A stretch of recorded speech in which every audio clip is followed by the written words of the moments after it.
Hello everyone, it's Behind the Eyes of GM episode 5. Oh my god, it's getting rolling. And here I am today to talk about one thing that I kind of wanted to talk about for like a year. I think I mentioned it in several videos, but I really want to make a coherent, hopefully, video about this topic.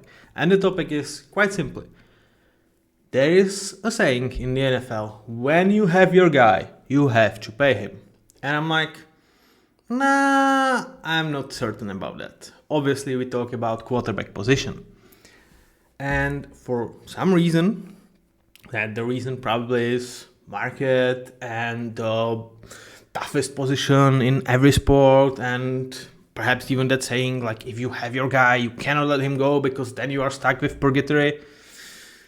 And that leads to the market being kind of weird on these guys because there is not as much of a difference between the elite of elite guys and actually kind of your tier 3 guys that you would characterize as like 16 to 10th best. And it's kind of quite weird that on this position the market differentiation for those guys does not really exist. I mean, the highest paid quarterback is Dak Prescott. For a while in last offseason, it was Trevor Lawrence. And I mean, yeah, obviously, it's about when do you sign an extension. But like we saw, Josh Allen signing some sort of extension, Patrick Mahomes, Joe Burrow, and still, Dak Prescott is the highest paid quarterback in the league. And when you actually look at the top 15, top 16, the differences are actually quite small. And I'm like, is this saying true? Do you have to pay your guy? You know, if he is, let's say, at least tier 3 quarterback. Because if you don't, you will go to hell for some reason. Or your franchise will suck. Let's find out how it's going for those teams that decided to pay these type of players and where they are. So, we start with looking at 6 of those guys that I think would be mentioned in this category. One of them, Jared Goff. I have him higher than guys in these ranks. I've heard jordanlove being higher than the others in those ranks. I've heard Dak being higher, not higher. Yeah, he's probably higher by Dallas, but like you know what I mean. So it's these 6 guys in Tua. Can you see? Can you see Jared? Yeah, it's Jared. It's Jared down there.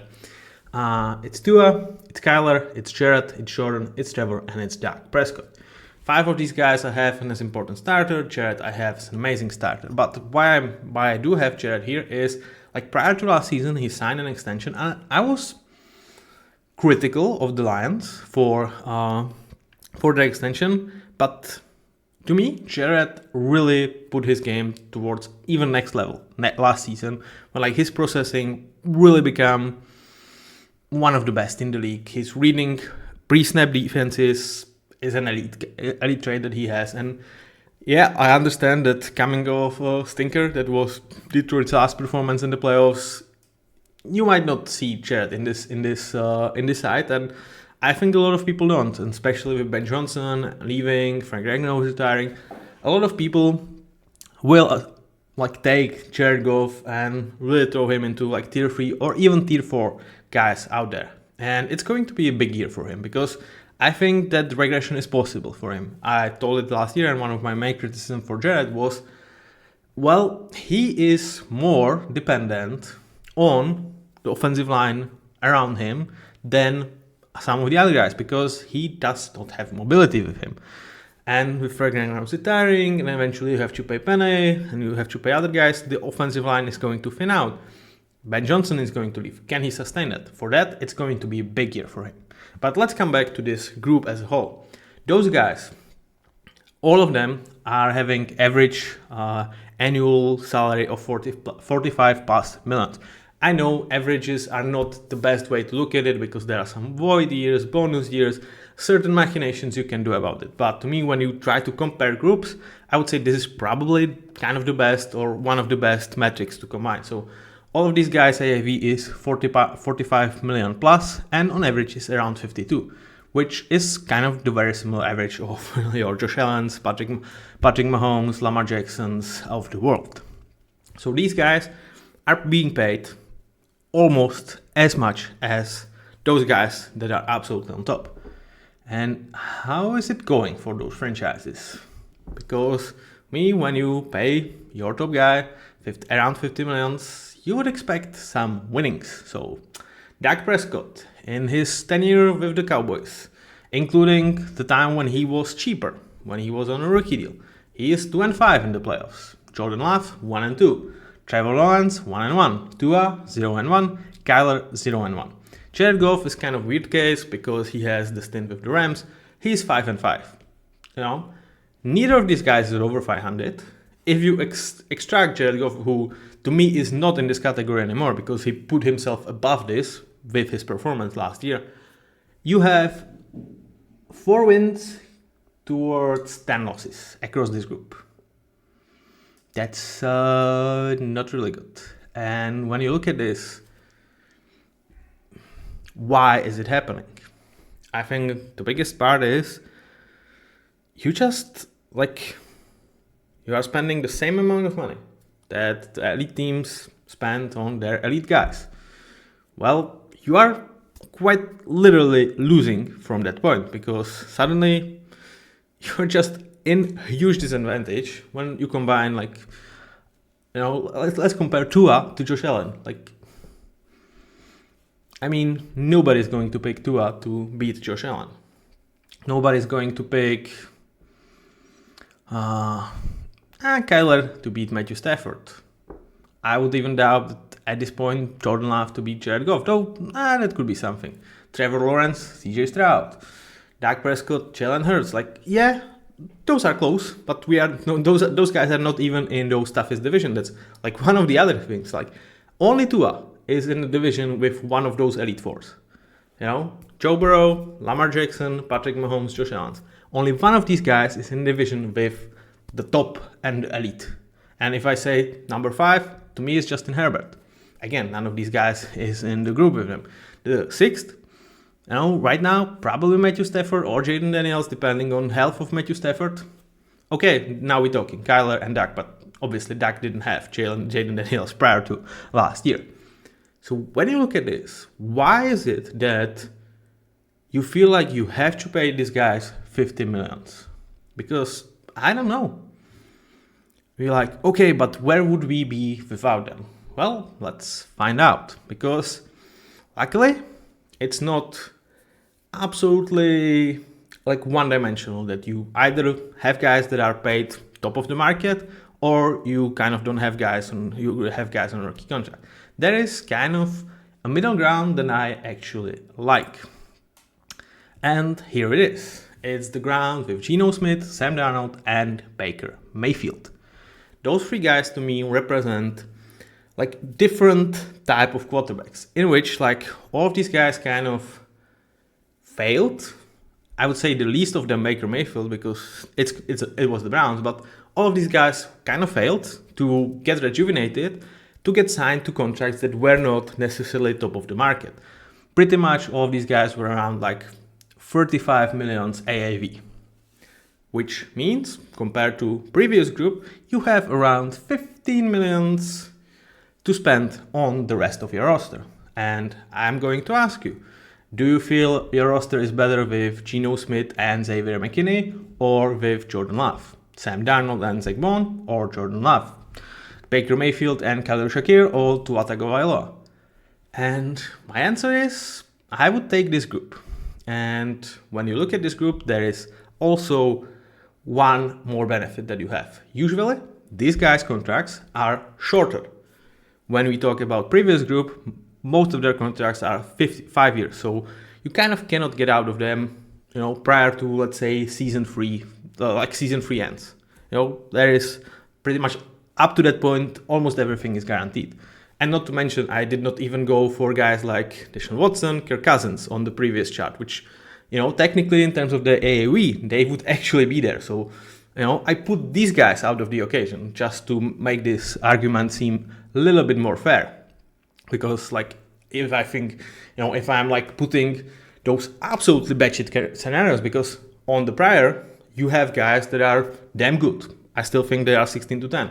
There are also 2 guys that, one of those guys is hopefully nowhere near the facility, and the other is bench. And you are paying 45 million for him not to play this season.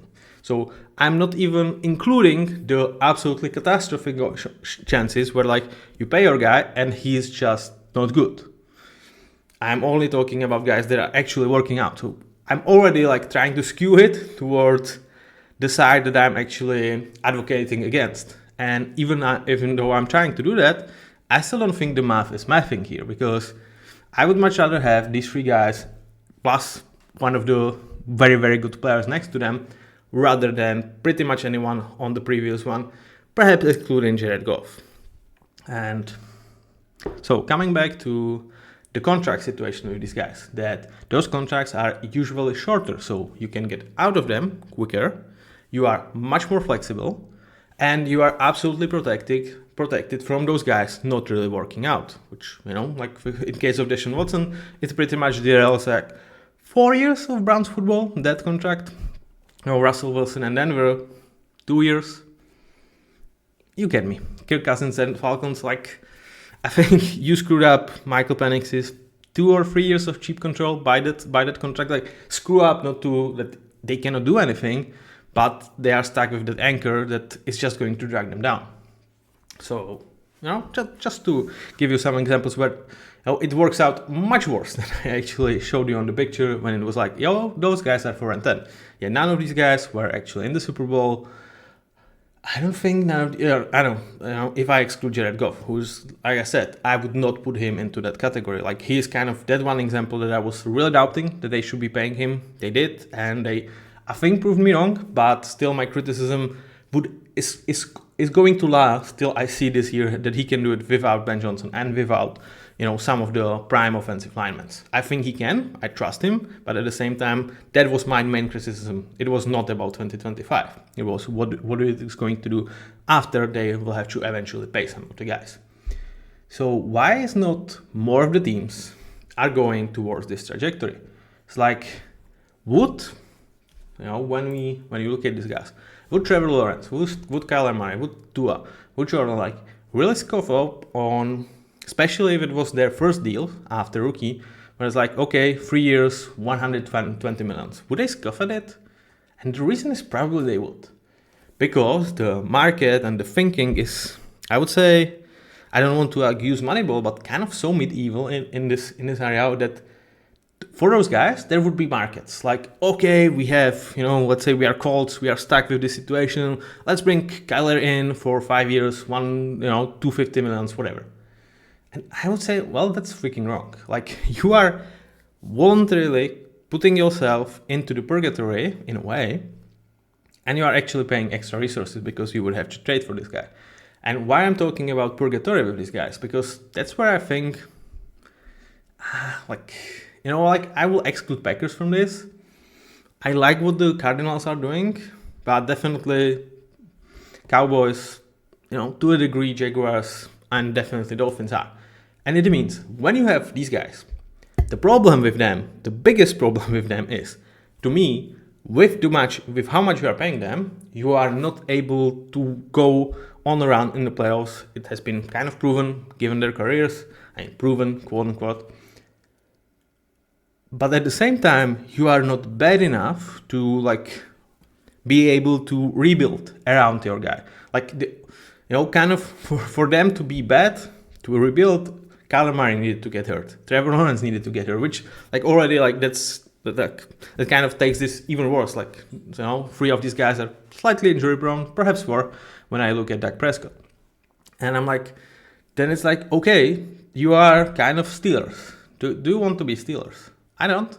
I would hate to be Steelers, because that is just mediocrity.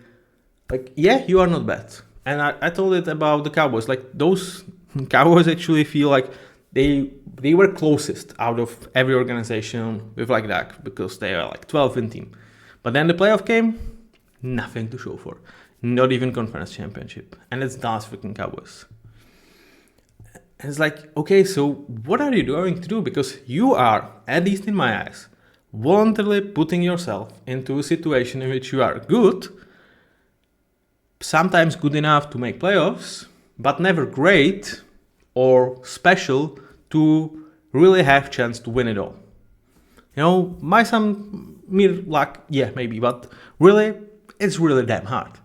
But at the same time, you are putting yourself into a position where you are not bad enough that you can have high draft picks, that you can rebuild your roster around this guy, because, you know, like, there is definitely a way how can this work. And like the Cowboys are a prime example. You know, you have to absolutely hit on your star players on rookie deals. And the thing is, Cowboys were the closest because they freaking hit on Micah Parsons and CeeDee Lamb. In the last 4 years or 3 years, they had both these guys on rookie contract with Dak Prescott. And Dak has 2-5 record to show for it. With CeeDee Lamb on Micah Parsons combined for like 15 to 20 millions a year. Do I need to say more? Like, I think paying these guys top of the market money is a mistake. Again, if we are talking about doing this, absolutely. Because then you have one next guy to help you elevate the team. You have much higher chances to actually have competitive roster around this guy. But for some reason, teams are really, really afraid. Perhaps like the agents would be like, okay, then he's going anywhere else. You know, we are demanding the trade. And they are afraid to cave in because they are afraid to be bad, because then perhaps, you know, you lose fan interest, you lose your owner money, your owner is unhappy, and you are going to get fired. So it's kind of, I understand why GMs do it, but at the same time, you know, it's kind of proven it's a wrong choice, at least in my eyes. Perhaps I'm wrong. Now, there is a third way of how you can do this, and it's like where, and okay, like let's go back even to this group, and it's like, okay, what is these guys' record in the playoffs, right? Sam is 0-1, Gino is probably also 0-1, Baker is like 2-2 with Tampa, and perhaps like 3-3 overall, something like that. And we'll be like, okay, but that's the same. Yes, it's kind of the same, but you have better roster around these guys. You have much more flexibility with these guys, because like if it's not working out, you can let them go. Like the guarantees on Sam Darnold's money compared to Trevor Lawrence, it's just insane difference. You know, like Sam Darnold essentially is like, okay, if you show off the way you did last year with the Vikings, you know, you are kind of becoming Baker, which is, I would say, the biggest elevation we've seen of this group. And with Baker, Tampa twice won a division, twice won a playoff game, and at the same time, they were like post Tom Brady era where they were like all in onto the Super Bowl. So they've managed to do that in like a lot because of how Baker Mayfield construct is structured and how he played. So that's kind of the same with Sam Darnold. If he can prove to that, then they have kind of 2 years of very cheap control compared to his performance, like reasonably cheap control, perhaps compared to the market, and they could go for it. If not, they are absolutely flexible to just, okay, call it a day. Unlike you cannot do it. You see that with Deshaun Watson, Kirk Cousins, and you cannot do it with any of these guys prior, because then there is so much dead money that it just haunts you down. So that's kind of my argument. Well, okay, maybe the results are somewhat similar, but the chances you have is much bigger. And I would argue Baker, out of all of this, is the most success story. Tampa can build around him much better. They have division titles to show for. They have tough playoff wins to show for. And, you know, they could be the closest thing, you know, again, excluding Jared Goff out of this, because I think he really moved out of that category to absolute success. So, okay, now there is a third way, which I understand why GMs are scared, because it's something that Colts have tried in last couple of seasons, and it has not led to great records. And it's the veterans way. Russell Wilson, Aaron Rodgers, and I kind of put Justin Fields into the mix. And the thing with those guys is, well, they are actually freaking cheap. It's pretty much, okay, Russell 11, Aaron 14, Justin is 20. And Justin is kind of weird because he's obviously young and there is some potential. So Justin like is somewhere between the second slide and this one, like, you know. But the thing about these guys is like, okay, again, you have an absolute flexibility because it's 1 year deals, and you have 40 or 35 more millions to fill out the roster. And I'm again going to ask you a question. Would you rather have Jordan Love or Russell Wilson and Max Crosby? Or Aaron Rodgers and Jamar Chase? Or Justin Fields and Sauce Gardner? I mean,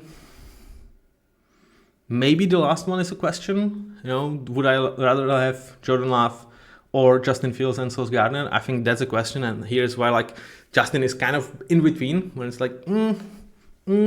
and you can see my grade for his signing was kind of a C. It was okay, but you know what I mean. And again, that's where I'm talking about 1 year. Would you rather have this or that? But the biggest one is, well, you absolutely have your flexibility, because I would say your best shot always is going to be with a guy on rookie contract that either is already great and you can win with him on rookie deal, or he is going to be at least tier 2 guy, which are absolutely worth paying. Who would I have there? Jalen Hurts, Matthew Stafford, Justin Herbert, Jaden Daniels, G. Stroud. Those are my tier 2 guys. Those guys are, to me, absolutely worth paying. Kind of top of the market money, because I understand Jalen Hurts, for a lot of people, they will push him towards number 1. Hell not. The tier 1, a lot of people he's tier 3 at most, he's dragged out. I think he gives that offense much more than he realizes. And I'm not his biggest fan, but I have to admit that watching them play, I think he is a very, very crucial piece for that offense. So, my question is, what would you do? And my idea is let's just not pay these guys. If the push comes to shove, they want to be traded. It's okay, let's trade you. You are collecting assets and you have a chance to not get stuck into purgatory, and you have several ways to address it. You could do, kind of the middle part of the way, where you are taking a chance on a guy that, perhaps failed once, but resurrected his career somewhere else, and you are giving him, 2-year 50, 3-year 100 something type of that deal. You can go with a veteran, or you absolutely correct yourself towards a rookie. I would say all of these options have a lot of benefits compared to committing yourself towards a tier 3 guy for top of the market money. And in my eyes, all of these ways are preferable to that. Now, where am I all heading? Well, there was a situation like this year for the San Francisco 49ers. And it was a situation with Brock Purdy. And the question was, should you pay Brock Purdy? And to me, Brock is in very similar category to Tua, Jordan, and these guys. And I'm I'm not sure they should have paid him. And again, you are kind of pushed towards there with the circumstances, because if you are not paying Brock, he's probably demanding a trade. I don't think he's playing his 4th year on 3.5 million that's going to be his cap hit without having secured future. Don't worry about Cheddar for now. We will get to Cheddar in a moment. So back to Brock. So he would probably demand a trade. And I'm okay. I would trade him. I would honestly trade him, depending on the offer, but I would most likely trade him. And it would be and why they didn't do it, or why they probably even not considered it, is well, we perhaps have one last year of Trent Williams. We don't know what CMC is after injury. It might be also 1 year peak performance. George Kittle is not getting any younger. This might be the last ride for this, let's say, this state of the 49ers roster, and we want to use it for chasing a Super Bowl. I'm okay, I understand that. I don't think it's necessarily wise, but I understand it. But at the same time, wasn't there a better way to handle it? And here comes Shedeur Sanders, because to me, 49ers were in really good position when they just could take a 4th round flyer on Shedeur Sanders, perhaps early 4th, whatever, he was out there. So this is something that would develop throughout the draft. When seeing Shedeur falling, I would be okay, so what if we just take on Shedeur? And calm down, calm down. I'm not here to say Shadow is the next great thing after the Nintendo and Starbucks. I'm not, and I also don't drink coffee, so I don't like Starbucks that much. I'm not going to say that at all, you know. But at the same time, I think Shadow is a guy that absolutely his ceiling is kind of Brock Purdy-esque. I don't think he's ever going to be one of those elite tier guys. I don't think he necessarily has the physical tools for that.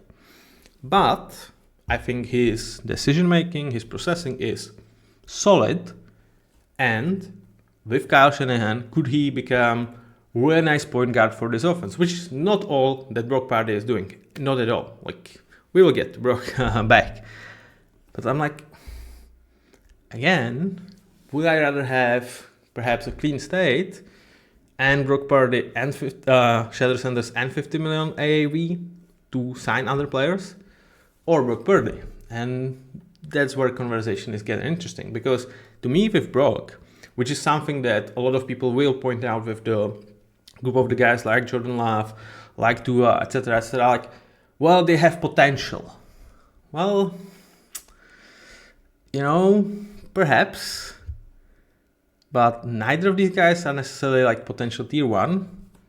And I would say, yeah, perhaps at their best days, they could be tier 2. But also there is potential that they will be just like tier 4. And with Brock, I don't think he has a tier 1 potential. I think he's kind of maxed out as he is. You know, there is a reason why he went in 7th round. Like, the physical tools on him are not special. They will not become special. So, you know, at best, I think he could be like 7th best QB in the league, which would be absolutely enough to pay him. But that's kind of the best case scenario, anticipating the progress. And one of the things that you get when you have a guy that was low drafted and does not have the prime physical tools of like Josh Allen, Lamar Jackson, etc., you were able on his rookie deal to surround him with insane amount of offensive talent. I mean, he entered the system with Kyle Shanahan, Trent Williams, he had Christian McCaffrey pretty much in his second season, Brandon Ayuk, Deebo Samuel, George Kittle. Like, I'm not going to say it doesn't get easier than that, because like we've seen quarterbacks struggle in this, and like I have my utmost respect to Brock Purdy. This is no shade of Brock Purdy. I love the man. I am happy for him to get paid, because like I think his story is great. He's humble and he's a killer, man. Like I like his style of coach making. But back to the I'm not sure how much he can lift the offense when there is not astounding cast around him. And that's, again, a question you are going to find out during the duration of his multi-year extension, because he's going to get much more money than he was on his rookie deal. So, you know, like 50 millions that you were not paying him and then you are now paying him, or like 45, that means George Kittle and Trent Williams. Can he elevate this offense without these two guys? And here I have questions. I'm not sure about that. And when I am struggling with those answers, I'm like, would I commit myself against? Can you please stop that?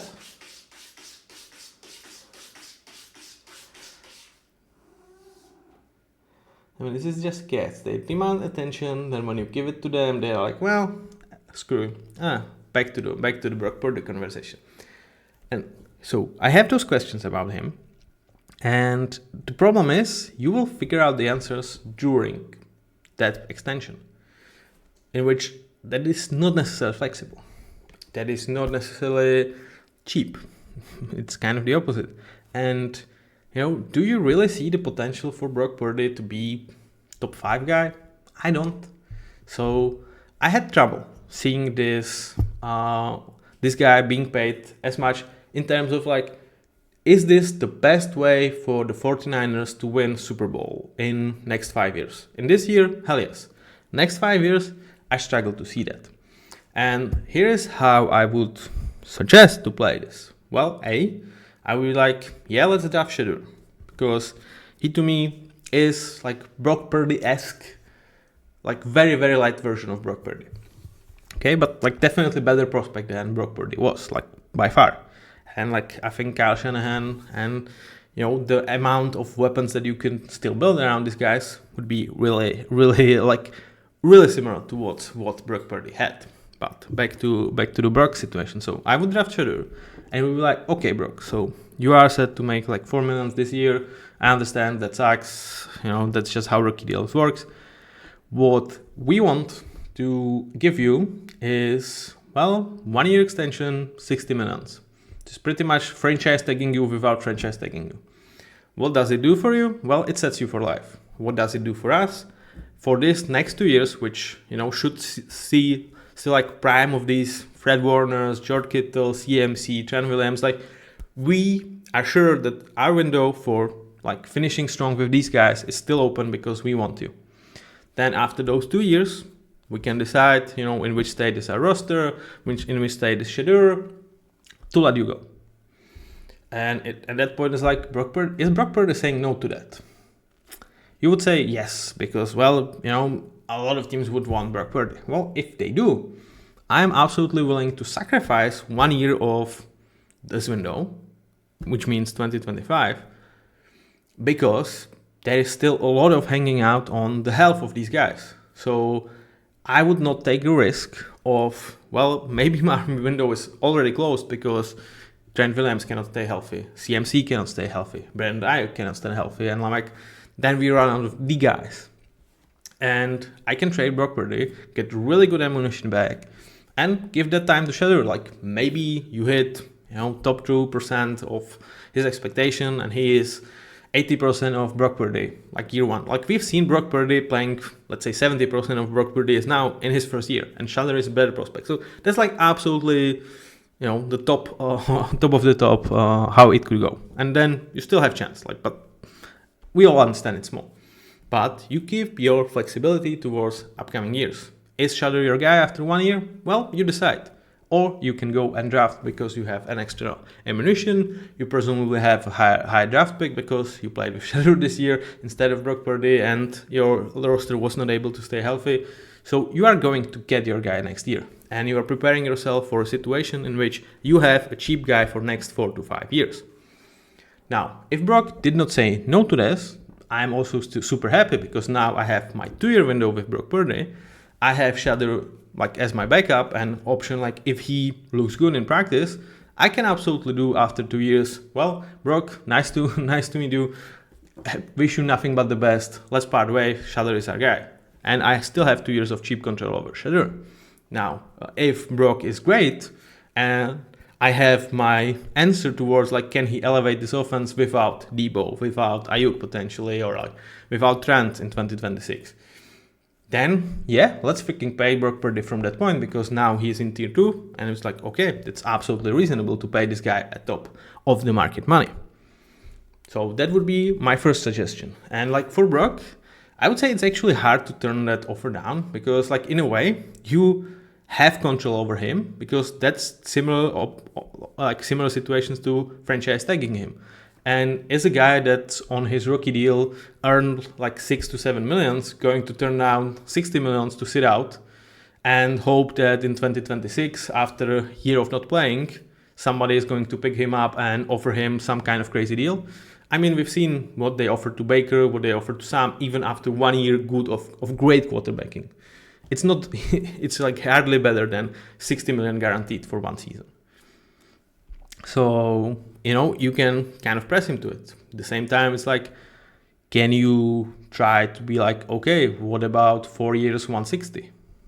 And again, his camp might be no, we are not going to do that. This guy got 5 years, 250. He is better than this.